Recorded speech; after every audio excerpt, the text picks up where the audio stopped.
হরে কৃষ্ণ, রাধে রাধে।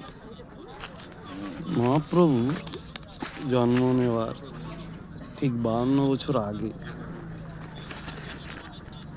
অদ্বৈত আচার্য এই ধরাধামে এসেছিলেন কলিযুগের জীবকে উদ্ধার করার জন্য।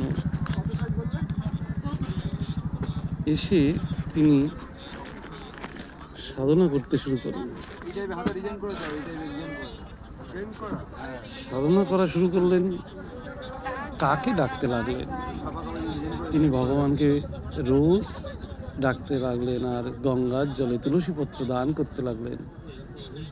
বলতে শুরু করলেন, প্রভু তুমি এসো, ধরা দামে প্রচুর পাপ বেড়ে গেছে, তুমি পাপ মুক্ত করতে এই ধরা দামে তুমি জন্ম নাও, তুমি প্রকট হও। এই বলতে বলতে একদিন